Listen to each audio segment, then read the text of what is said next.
Hermano, este domingo nosotros vamos a comenzar con una nueva serie que va a ser de 5 predicaciones. La serie se va a estar titulando Las promesas de Dios para su pueblo. Y esas promesas que Dios ha dado a su pueblo la ha hecho por pactos. Y eso es lo que vamos a ver en estas 5 predicaciones. Vamos a ver cómo Dios ha pactado con los hombres para que esa promesa que Él ha proclamado venga a la existencia. Amén. Nosotros creemos de todo corazón que lo que Dios dice, Él lo cumple porque Él es Dios todopoderoso. Él no es hombre para que mienta, ni hijo de hombre para que se arrepienta. Así que si Dios ha hecho una promesa para su vida, créalo que así va a ocurrir. Vamos a basar este título en el libro de Génesis y vamos a estar viendo en el capítulo 3, y vamos a estar leyendo desde el versículo 15 hasta el versículo 20, pero nos vamos a enfocar más lo que es en el versículo 15. Vamos a ver verso por verso qué es lo que ocurrió a causa de este pacto que Dios hizo, pero culminaremos y estaremos enfocándonos más en el versículo 15. El título de este sermón se va a llamar El pacto de Dios con Adán. El pacto de Dios con Adán. Y les voy a pedir por favor que si es tan amable se ponga de pie y vamos a leer las Santas Escrituras en el libro de Génesis capítulo 3 versículos 15 al 20. Dice así la palabra de Dios: y pondré enemistad entre ti y la simiente suya. Esta te herirá en la cabeza y tú le herirás en el calcañar. A la mujer dijo: multiplicaré en gran manera los dolores en tus partos, y tu deseo será para tu marido, y él se enseñoreará de ti.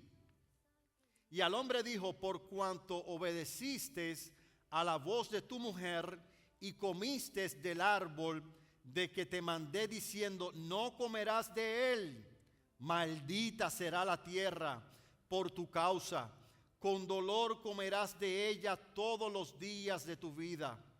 18. Espinos y cardos te producirá y comerás planta del campo. Con el sudor de tu rostro comerás el pan hasta que vuelvas a la tierra, porque de ellas fuiste tomado, pues polvo eres y al polvo volverás. Y llamó a Adán el nombre de su mujer Eva, por cuanto ella era madre de todos los vivientes. Padre, en el nombre de Jesús, Señor, encomiendo, Señor, a tu poder y a tu misericordia, Padre, este sermón, Padre, que vamos a exponer, esta porción de las Escrituras, que hace miles de años, Señor, hablaste de ella. Hoy, Señor, nos toca hablar de ella y quiero tener mucho cuidado con lo que digo, Padre. Por eso, Señor, reconociendo mis limitaciones, Señor, me encomiendo a tu Santo Espíritu, Señor, para que tu Santo Espíritu me use, Señor, y pueda yo transmitir fielmente, Padre, a lo que tú has dicho a tu pueblo, Padre, porque te lo pido en el nombre de Jesús. Amén y amén. Hermano, aquí la palabra de Dios está hablándonos de 2 simientes. En el versículo 15, para ponerlos un poco en contexto, Adán y Eva ya habían fallado al pacto que Dios les había dado, y Dios entonces comienza a darle mandamientos a Adán y Eva y empieza a hablar sobre estas 2 simientes. La simiente de Satanás, de la serpiente, vamos a hablar un poquito más adelante sobre ella, pero esa simiente es la simiente que va a ser Satanás en este mundo. Y la otra simiente que habla el versículo 15 de la mujer se refiere a la persona de Cristo. Estos 2 estarán en una constante batalla. Desde ese mismo día el mundo iba a persistir en una batalla sin cuartel. Es como si usted trata de unir el aceite con el agua. Si usted mezcla el aceite con el agua, no puedes extraer un solo líquido de ella porque no se puede mezclar. El apóstol Pablo le dijo a la iglesia de Corinto, aconsejándolos a que los creyentes no deben de formar una unión con los no creyentes, porque no hay comunión entre la luz y las tinieblas. Y eso, mis queridos hermanos, es lo que vamos a ver hoy, de qué es lo que se trata este mandamiento, esta declaración que Dios está hablando. ¿Qué es un pacto? ¿Qué es un pacto? Un pacto es la palabra que se usa y que se utiliza para designar a aquellos convenios o tratados establecidos entre dos personas o entre dos partes respecto a una situación o a una decisión en específico, a partir de la cual se obligan a las dos partes a cumplir determinadas cuestiones. Eso es un pacto. El pacto matrimonial, yo me comprometo en serle fiel a mi esposa y ella también se comprometió conmigo a serme fiel hasta la muerte. Esas son las condiciones. El pacto es condicional. Si yo cumplo con lo que yo prometí el pacto puede permanecerse fiel. Pero si yo falto a ese pacto, entonces el pacto se quebranta. Y es lo que vamos a ver. ¿Qué es el pacto adánico? ¿Qué es el pacto adánico? Este pacto que Dios le dio a Adán. Nosotros podemos ver este pacto en dos partes. Nosotros vamos a ver esto en dos partes. La primera parte fue el pacto que Dios hizo con Adán, que lo estableció bajo condiciones. Ese fue el primer pacto. Dios le prometió a Adán y a Eva que le iba a dar todo lo que él había hecho y había creado en ese hermoso paraíso. Pero le puso condiciones. Puedes comer de todo lo que hay en el paraíso. Puedes obtener lo que tú quieras aquí en este paraíso. Lo único que no puedes hacer es adquirir del alimento, del bien y del mal. Porque el día que de él tomares de ese alimento, ese mismo día morirás. Y ese pacto, mis queridos hermanos, que Adán no pudo cumplir, es el pacto edénico, el pacto que se hizo en Edén. Por lo tanto, Adán y Eva fallaron a ese pacto que estaba bajo condiciones. El segundo pacto que vamos a ver en tiempos de Adán es el pacto de gracia establecido sin condiciones. Dios en su primer pacto le pone condiciones a Adán y a Eva.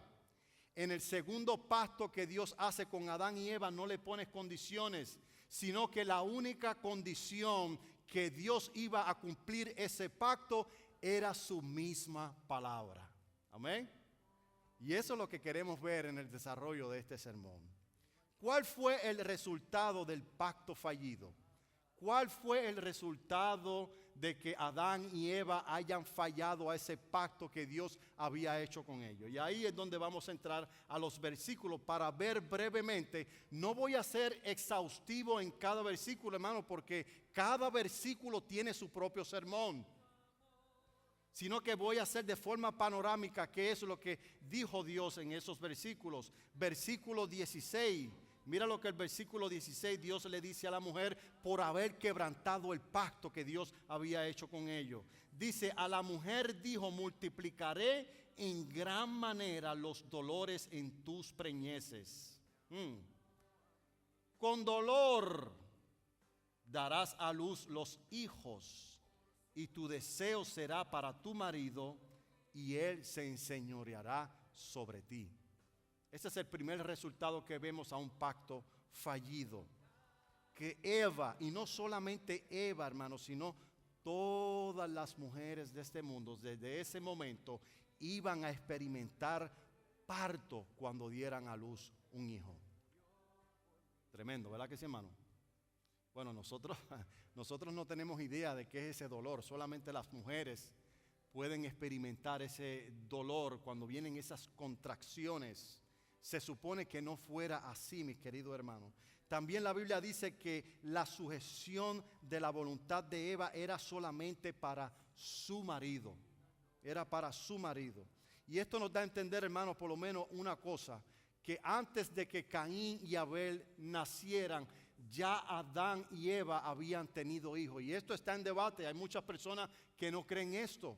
Sabemos que el primer hombre y la mujer en la tierra fueron Adán y Eva, pero Dios le dio un mandamiento a Eva y a Adán que se multiplicasen sobre la faz de la tierra. Ahora nosotros no sabemos cuánto tiempo ocurrió desde que Dios le dio ese mandamiento a Adán y a Eva hasta el momento que ellos fallaron al pacto. No se sabe, no está registrado si pasaron cientos de años o si pasaron miles de años o si fue en una semana. No se sabe, hermano. Pero lo que sí sabemos es que Dios le dio una orden estricta a Adán y Eva a que se empezaran a multiplicar sobre la faz de la tierra. Y yo creo, mis queridos hermanos, que ellos así lo hicieron. Cuando viene Caín y Abel a la existencia, ya habían seres humanos en la tierra a consecuencia del mandamiento que ya Dios le había dado a ellos previamente. Si usted mira en el capítulo 4 de Génesis, cuando Caín es expulsado de la tierra, él se queja ante Dios y le dice: qué gran castigo tú me has dado. Ahora tengo que salir errante a la tierra y cualquiera que me encontrare me va a matar. O sea que estaba hablando de que habían otros personajes. Caín no estaba solo, ni Adán, ni Eva, ni Abel. Habían otros personajes. Y dice que la mujer de Caín era de la tierra de Nod. Los noditas ya existían. Claro, mis queridos hermanos, tenemos que tener en cuenta de que existían porque eran hijos de Adán y Eva. Y si nosotros vemos el versículo 20 del pasaje que estamos tratando, dice que Adán llamó Eva a su mujer porque ella era, en tiempo pasado, era madre de los vivientes. Después es que se registra el nacimiento de Caín y Abel.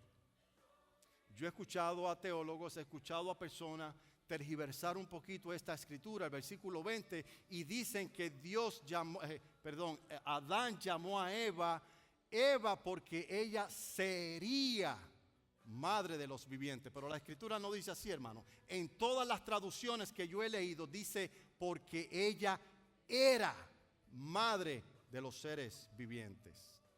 Así que, hermano, como primer resultado vemos que la mujer iba a experimentar dolores en los partos. Segunda cosa, y es que la mujer tenía que sujetarse a su marido. Y eso es un mandamiento que Dios está dando aquí en el versículo 16.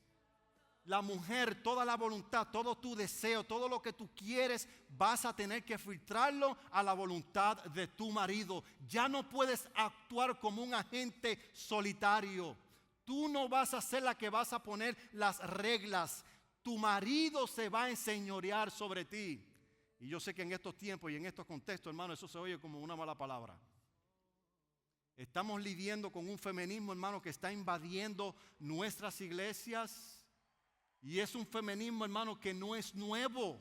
Esto no es nuevo. Nosotros vemos esto con mucha más amplitud debido a las redes sociales que ahora todo se conoce. El apóstol Pablo tuvo que lidiar con este problema en la iglesia de Corinto. Por eso es que él expresa a los corintios: mire, hermano, por eso yo no permito que la mujer enseñe en la iglesia. Ahora, tranquilo. Yo sé que Dios ha dado dones a las hermanas para que enseñen. Pero esta enseñanza que el apóstol Pablo está hablando en la iglesia de Corintios viene acompañada como una enseñanza como de autoridad. Por eso es que nosotros, o menos yo no sé ustedes, pero yo creo que Dios llamó al pastorado solamente a hombres. El pastorado está ligado y estrictamente dibujado, estructurado por Dios para hombres. Y no es que el hombre sea mejor que la mujer, porque ante Dios ahora tanto la mujer como el hombre tienen la misma estima de Dios. Dios nos ama igual. Yo no soy más importante que mi esposa, ni mi esposa más importante que yo. Nosotros somos uno en Cristo Jesús. Pero de acuerdo al diseño que Dios estableció dentro de la iglesia, el pastorado, que es el que tiene la autoridad en la iglesia, y una autoridad, hermano, no es una autoridad esta de dictador, de que se tiene que hacer lo que yo digo, de que ustedes son los esclavos y yo soy el que mando. No es esa autoridad que Dios nos ha delegado a nosotros los pastores. Es cuidar de sus almas. cuidar de sus almas, estar, inspeccionar la iglesia, que todo esté corriendo como Dios ha establecido en su palabra. Mi hermana Marta no tiene por qué estar sujeta a mí, ella tiene que estar sujeta a su marido. Amén. Y así sucesivamente. Pero esa figura que representa a Cristo en la iglesia le fue otorgada al hombre. Y el apóstol Pablo tuvo que lidiar con esta corriente del feminismo que había invadido a la iglesia de Corintios. Ellas querían tener voz y voto. Ellas querían gritar. Ellas querían dominar al hombre. Ellas pretendían que el hombre tenía que seguir su agenda personal. Era el hombre que se tenía que sujetar a la mujer y no la mujer al hombre. Y eso no es lo que Dios está estableciendo aquí en el versículo 16, hermano. Amén, hermanas. Gloria a Dios. A mucha honra, hermano. Créame que cuando la mujer se dispone a obedecer a Dios como Dios estableció, usted va a recibir bendición. No solamente va a recibir bendición, sino que va a ver la bendición en su marido y en sus hijos. Usted, mi querida hermana, colóquese donde Dios la ha colocado. Sea ayuda idónea, lo que Eva no pudo ser, porque Eva fue la que pecó primero y llevó entonces a su marido a pecar también. Amén. Cosa número 2 que ocurrió a consecuencia de este pacto fallido, versículo 17. Mira lo que dice el versículo 17. Y al hombre dijo: por cuanto obedeciste a la voz de tu mujer y comiste del árbol que te mandé diciendo, no comerás de él, maldita será la tierra por tu causa, con dolor comerás de ella todos los días de tu vida. A consecuencia de ese pacto fallido, también la tierra, Dios había maldecido la tierra. Y esto también, hermano, coloca al hombre a ganarse el pan de cada día de forma ardua. Tenía que trabajar. Ya la tierra no le iba a producir lo mismo que le producía cuando ellos estaban en obediencia. Dios lo dice en su palabra. Otro versículo, el versículo 19 dice también, el 18. Dice: espinos y cardos te producirás y comerás planta del campo. La tierra también produciría espinas y cardos. Hermano, y esta parte aquí se oye un poco simple, pero acuérdense en el contexto donde estaban Adán y Eva. Estaban en un paraíso donde todo era perfecto. Yo no sé cuántos de ustedes tienen casa. Bueno, la mayoría aquí tiene casa. Y cuando llega el tiempo de la primavera y el verano, usted quiere ver, ¿verdad?, esa gramita verdecita. Usted se va a su backyard y usted ve el riego del agua regando esa grama verdita, pero al otro día usted se levanta y empieza a ver la mala hierba que le sale. Uy, cómo molesta esa mala hierba. Esa rosa tan linda, que huele tan rico, no la puedes agarrar porque tiene que espinas. Es un recordatorio que cuando fallamos a los pactos de Dios, hermano, malas consecuencias vendrán a nuestra vida. Y ese era el recordatorio que Dios les estaba dando a Adán y Eva. Desafortunadamente, hermano, estas espinas iban a ser puestas en la cabeza de nuestro Señor Jesucristo, como un símbolo de imperfección, como un símbolo de maldad. Aquí la palabra cardo es esa florecita que le sale a la mala hierba, tan desagradable que se ve, ¿verdad que sí? Seguimos con la escritura. El número 19 dice: con el sudor de tu rostro comerás el pan hasta que vuelvas a la tierra, porque de ella fuiste tomado, pues polvo eres y al polvo volverás. Aquí en el versículo 19, hermano, está hablando de la supervivencia. La supervivencia se convierte en una lucha ardua. Como dice la primera parte del libro de Tesalonicenses, segunda de Tesalonicenses 3:10, el que no trabaje, que no coma. Tienes que trabajar. No te van a caer los bananos del cielo, ni te va a caer la yautía ni la papa. tienes que trabajar arduamente por ello. Y en aquellos tiempos, hermanos, Adán y Eva tenían que trabajar arduamente para comer su alimento. En estos tiempos nosotros tenemos que trabajar más y más, no solamente por el alimento, sino por otras responsabilidades que nosotros tenemos.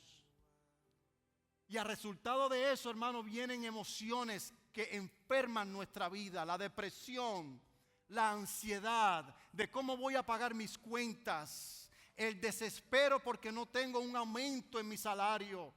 El gobierno sigue subiendo los precios y los empleadores siguen manteniendo su pago por hora. No sube, no hay una compatibilidad. Y hermano, como resultado a eso vienen esas emociones dentro de nosotros. Vienen esas ansiedades, esa desesperación, esa duda, hermano. Todo eso es a consecuencia de este pacto fallido de Adán y Eva. Y la muerte también, mis queridos hermanos, será el destino ineludible de todos los seres vivos. Por eso es que el ser humano muere. Dios no hizo al ser humano para que muriera físicamente. Por eso Dios puso el árbol de la vida en el paraíso. Cuando Adán y Eva pecan, Dios quita ese árbol de la vida para que el hombre no viva para siempre, porque del polvo fue tomado y al polvo volverás. Como dice Romanos capítulo 5, versículo 12, por tanto, como el pecado entró en el mundo por un hombre, este es Adán, y por el pecado la muerte, así la muerte pasó a todos los hombres por cuanto todos pecamos. Como podemos ver, mis queridos hermanos, el mundo quedó en un completo caos cuando el primer Adán decidió romper este pacto. Y como resultado a esto vimos cómo Dios destruyó a la raza humana en el diluvio. Mas sin embargo, Dios había hecho una promesa por lo cual se estaba comprometiendo con su palabra, y por esta razón Noé halló gracia delante de Dios. El pastor Chuy predicó la semana pasada sobre el diluvio y cómo Noé halló gracia ante los ojos de Dios. Hermano, pero Noé halló gracia delante de Dios no porque Noé era una gran cosa. No porque Dios miró a Noé entre todos los millones o miles de personas que existían para aquellos tiempos y dijo, wow, este Noé, este es el salvador del mundo. No.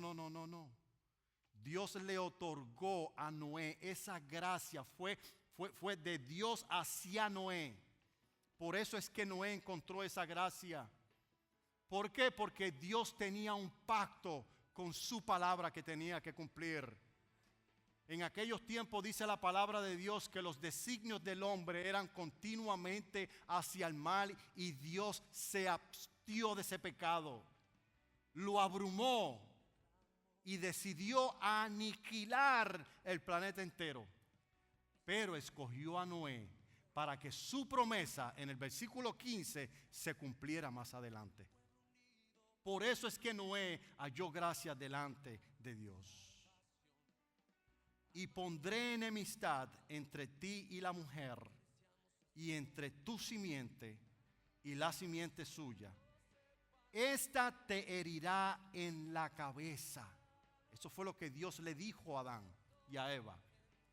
Esta simiente que viene por medio de la mujer, esta simiente te va a herir en la cabeza. Por eso es que Dios no destruyó a todo el mundo. Por eso es que Noé tenía que permanecer con vida, para que por medio de Noé vendría entonces otras generaciones hasta que se cumpliese el tiempo de esta promesa. Esta te herirá en la cabeza y tú le herirás en el calcañar. Esta herida que sería causada en la cabeza, hermano, esto es algo simbólico. Dios está hablando aquí bajo simbolismo. Significa que Cristo, que es la simiente de la mujer, iba a venir a la existencia y iba a herir la cabeza, la autoridad, aquel que había metido la simiente del mar en el mundo. Dios tenía a su hijo que lo iba a traer a este mundo para que de una vez y por todas le aplastara la cabeza. Pero también dice que la simiente de esa serpiente iba a morder en el calcañar. ¿Qué quiere decir eso, hermano? Muchas personas dicen que esa mordedura en el calcañar simbolizaba el clavo que atravesó los pies de Cristo. ¿Lo han escuchado? No solamente eso, hermano. Esto tiene un acto simbólico. El calcañar es lo que tenemos acá atrás, ¿verdad, doctor? Y si nosotros no tenemos calcañar o está dañado, se nos hace bien difícil afirmar nuestros pasos. ¿Qué quiere decir esto, hermano? Que esta simiente de la serpiente iba a estar en una continua batalla para hacernos pecar a la raza humana, especialmente a los que vienen a la descendencia de la simiente de la mujer, el pueblo de Dios, el pueblo que Dios escogió por gracia.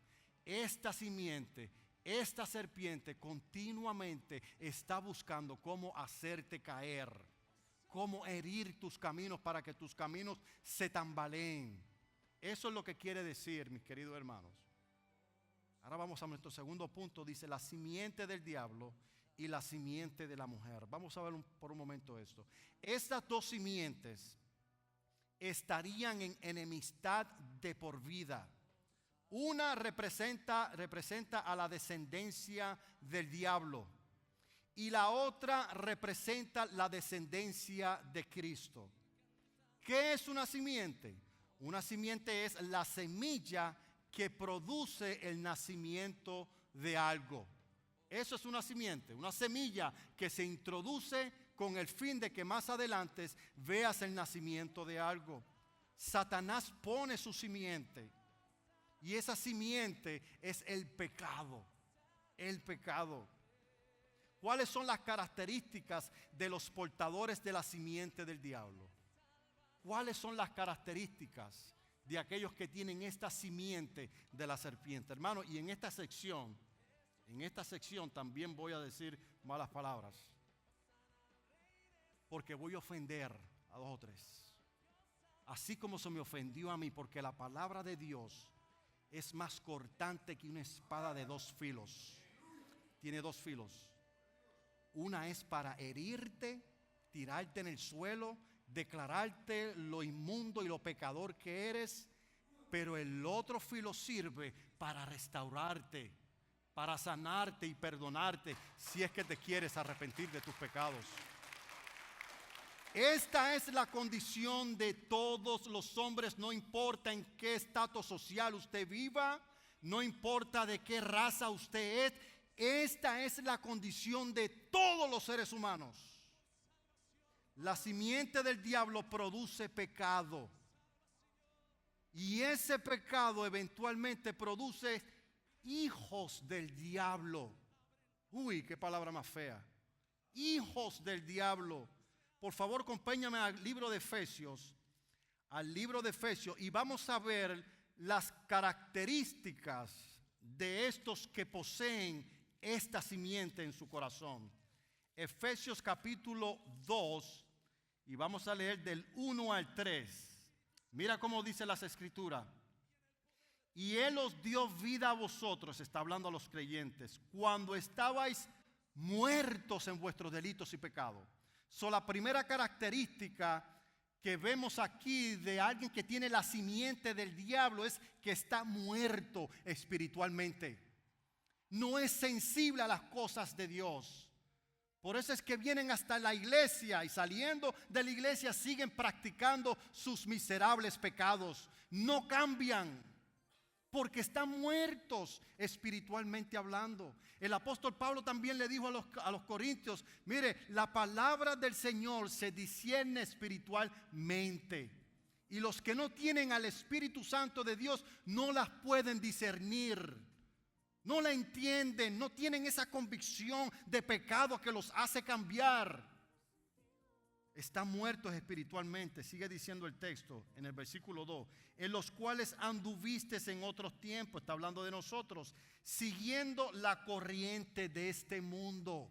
Está muerto espiritualmente y va como cordero al matadero, siguiendo esa corriente de maldad. Es un esclavo al pecado, conforme al príncipe de la potestad del aire, El espíritu que ahora opera en los hijos de desobediencia son desobedientes. Versículo 3, en las cuales también todos nosotros vivimos en otro tiempo, en los deseos de nuestra carne. Otra característica de la simiente de los hijos del diablo es que siguen los deseos de su carne. Eso es lo que importan, sus planes, su propia agenda. Inclusive tratan de buscar ayuda a Dios para que Dios les cumpla sus deseos. Hasta en teología se ha convertido eso. Pero eso es falso. Eso es completamente falso. Haciendo la voluntad de la carne y de los pensamientos, y éramos por naturaleza hijos de iras. ¿Están muertos espiritualmente? ¿Buscan sus propios deseos? ¿Están siguiendo la corriente del príncipe de este mundo? ¿Están insensibles? ¿No quieren saber nada de Dios? Y por consecuencia están listos para recibir la ira de Dios si no se arrepiente. Amén. Gálatas capítulo 5, vamos un poquito hacia atrás. Gálatas capítulo 5, Gálatas capítulo 5, desde el 17 al 21, también podemos ver una forma más amplia de las características de esta simiente de la serpiente colocada en el corazón del hombre. Dice así las escrituras. 17 dice, porque el deseo de la carne es contra el espíritu. Aquí están las dos simientes. Y del espíritu es contra la carne. Y estos se oponen entre sí para que no hagáis lo que quisieras. Pero si sois guiados por el espíritu, no estáis bajo la ley. Y manifiestas son las obras de la carne, que son adulterio, fornicación, inmundicias, lascivia, idolatría, hechicería, enemistades, pleitos, celos, iras, contiendas, disensiones, herejías, envidias, homicidios, borracheras, orgías y cosas semejantes a estas, acerca de los cuales os amonesto, como ya os lo he dicho antes, los que practican tales cosas no heredarán el reino de Dios. Y qué triste, como dice, y cosas semejantes, o sea que la lista sigue. Es más larga la lista. Esa es la condición del género humano. Aunque usted se quiera declarar ateo, tú estás en el mismo Titanic y te vas a hundir si no te arrepientes de tus pecados.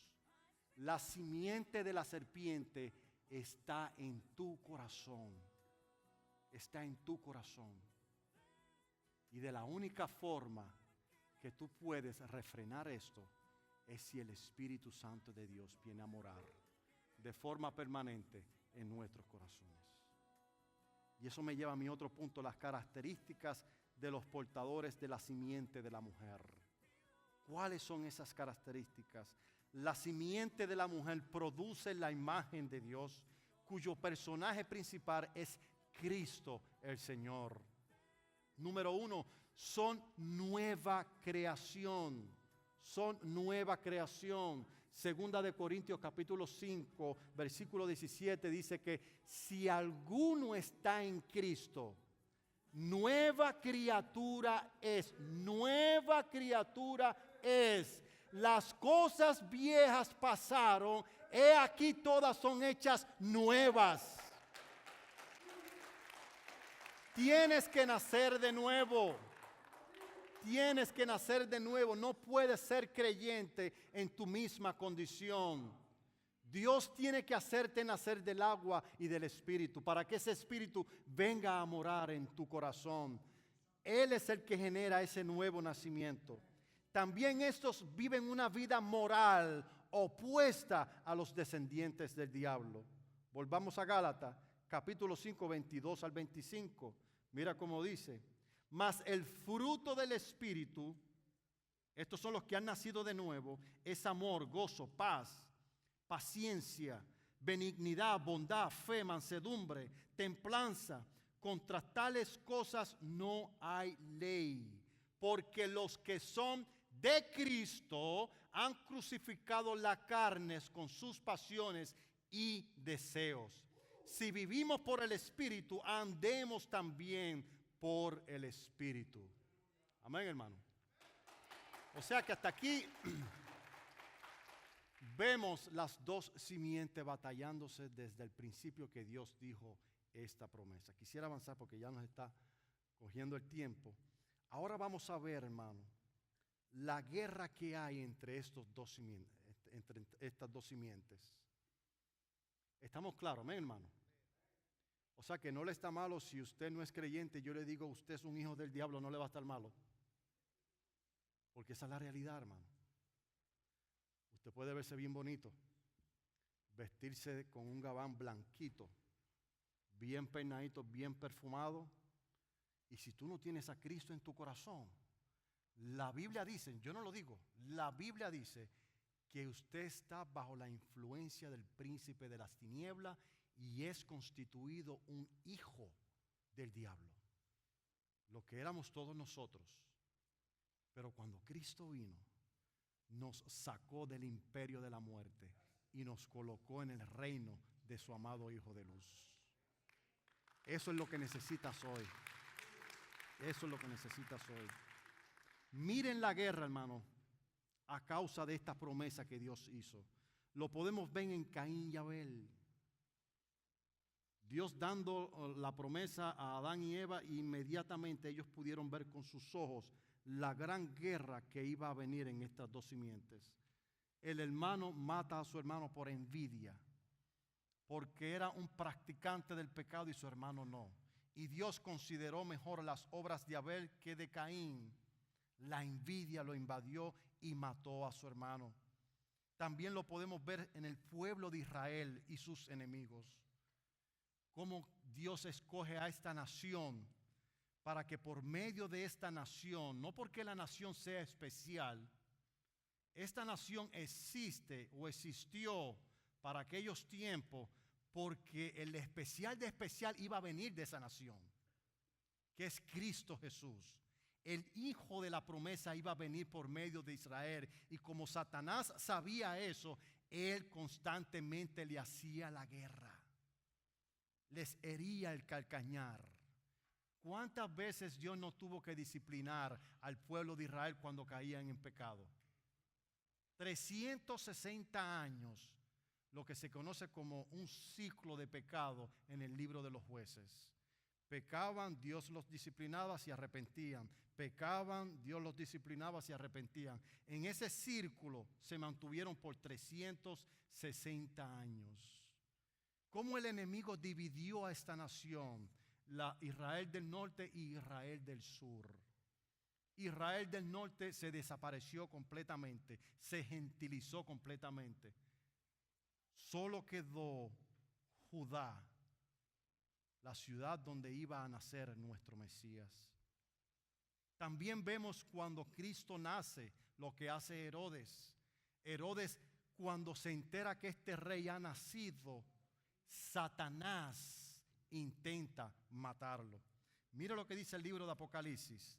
Apocalipsis capítulo 12.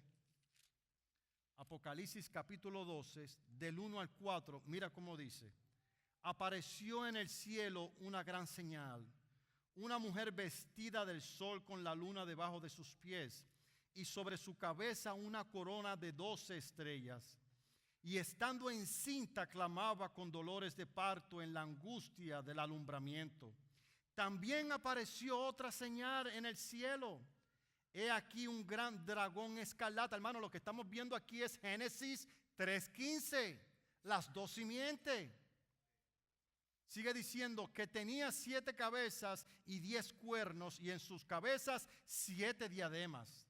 Y su cola arrastraba la tercera parte de las estrellas del cielo y las arrojó sobre la tierra, y el dragón se paró frente a la mujer que estaba para dar a luz, a fin de devorar a su hijo tan pronto como naciese. Esto se cumplió cuando Herodes mandó a matar a Cristo nuestro Señor cuando era un niño, donde se registró una de las masacres más terribles en la historia de la humanidad. No se sabe cuántos miles de niños de la edad de 2 años hacia abajo fueron masacrados por orden de Herodes, con la intención de matar a este niño de la promesa de Génesis 3:15. Pero Dios no lo permitió. ¿Por qué Dios no lo permitió? Porque Dios tenía un pacto, ya no bajo condiciones con Adán, pero un pacto con su palabra. Las únicas condiciones para que Dios cumpliera ese pacto era su palabra. Y esa palabra no va a fallar. Por eso es que esa promesa está hoy vigente. Gloria sea su nombre. Pero también, mis queridos hermanos, vimos cómo esta simiente, la simiente de la serpiente, no pudo aniquilar a este hijo. ¿Qué pasó? Que entonces esa guerra se la dio entonces a la iglesia. Miren en el mismo libro de Apocalipsis, capítulo 12, versículo 17, como dice: entonces el dragón se llenó de ira contra la mujer porque no pudo matar a Cristo, y se fue a hacer guerra contra el resto de la descendencia de ella, que somos nosotros los cristianos, los que guardan los mandamientos de Dios y tienen el testimonio de Jesucristo. Por eso es que tienes que tener cuidado con tu calcañar, mi querido hermano. No permitas que esa serpiente hiera tu calcañar. Por más pecado, por más tentaciones que Él arroja a nuestra vida, nosotros tenemos el Espíritu Santo dentro de nuestro corazón para hacerle frente. El apóstol Pablo decía: Dios no nos ha dado un espíritu de cobardía, sino de amor y de dominio propio, para que podamos vencer. Mateo capítulo 10, versículo 16, sección A, dice: mirad que yo os envío como ovejas en medio de lobos. Hasta Jesucristo mismo lo reconocía. Yo los he salvado a todos ustedes, pero miren y estén pendientes que ustedes están viviendo en medio de una sociedad donde son lobos y los quieren aniquilar.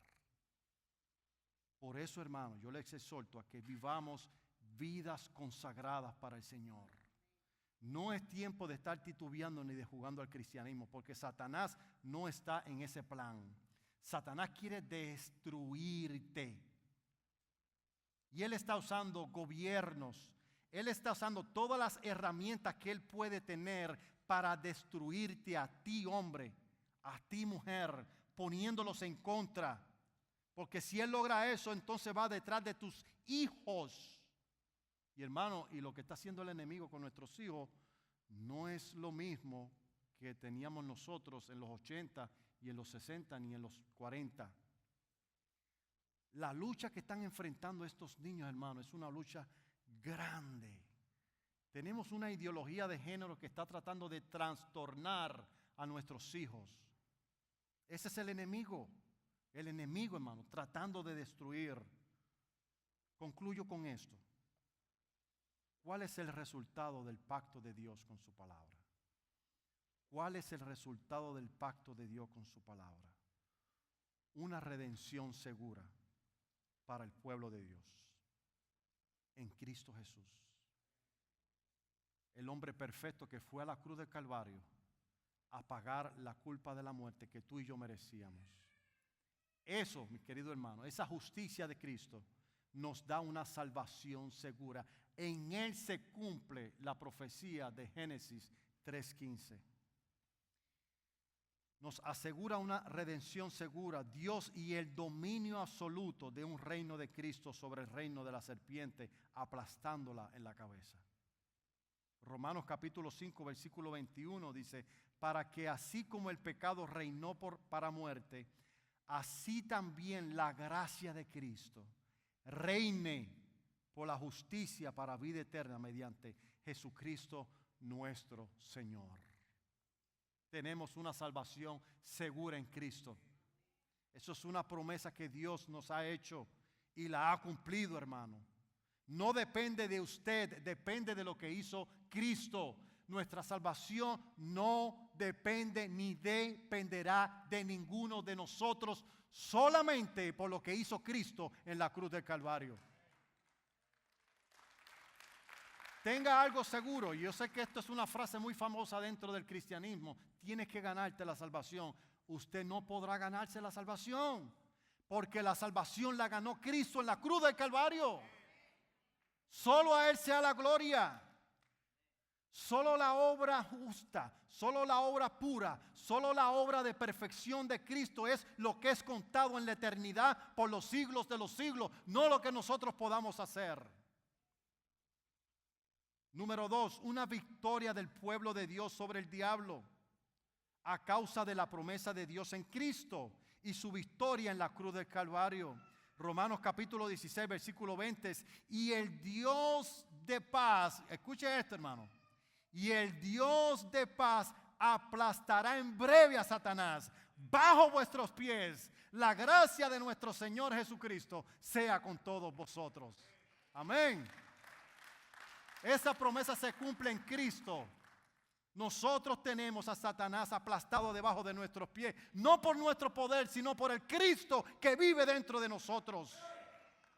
El Cristo que usted está creyendo hoy, que le ama, que le restaura, que le perdona, que lo pastorea, que lo cuida, que lo vigila. A causa de Él tienes la victoria, hermano.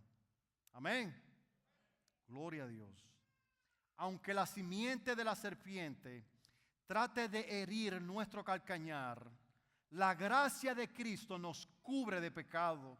Como dijo Juan en la primera carta de Juan, capítulo 2, versículo 1, hijitos míos, estas cosas os escribo para que no pequéis. Y si alguno hubiera pecado, abogado tenemos para con el Padre, a Jesucristo el justo.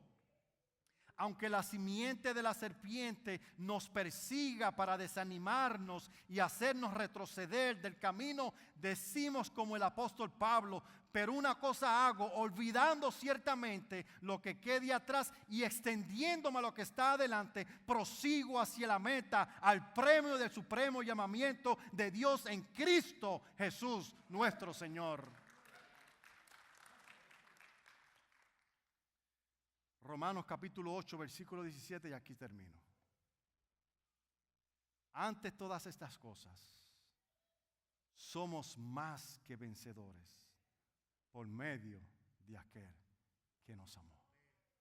Gloria sea su nombre. Bendito sea su nombre por los siglos de los siglos. Hermano, le invito a ponerse sobre sus pies. El pacto de Dios con Adán trajo como resultado conflicto, imperfección, penalidades.